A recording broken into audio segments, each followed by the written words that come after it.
In the dawn age of Westeros, before the coming of man and the raising of castles and cities, there were only the children of the forest. Little is known of them now, but it is said they were small in stature, dark and beautiful, and no taller than children when grown to manhood.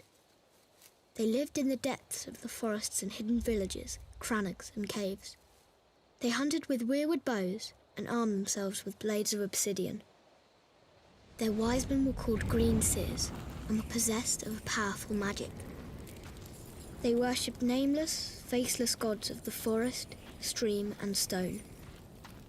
According to legend, it was they who carved faces in the great white trunks of the majestic weirwoods, their deep-cut eyes red with sap and ever watchful.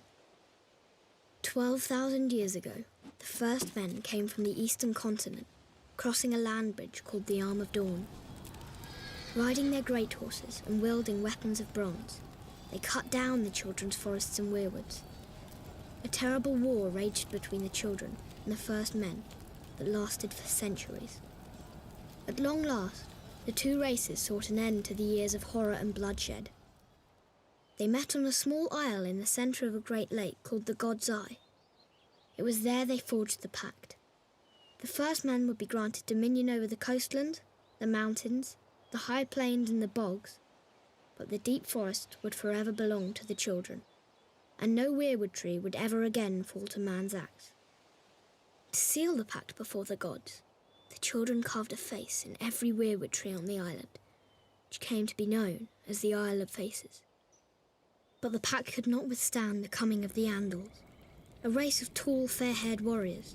They attacked with fire and weapons of steel, slaughtering the children of the forest wherever they could find them, burning out their weirwood groves, hacking away at the faces of the old gods, and spreading their own religion through the land. Centuries of war followed, and the Andals conquered every kingdom in Westeros, save one, the North. The kings of winter were able to withstand the Andal invasion, and descendants of the first men dwell there to this day and continue to worship the old gods. As for the children of the forest, those who survived the slaughter were said to have fled far north and have not been seen again. Most assume they're long dead, and some don't believe they ever existed.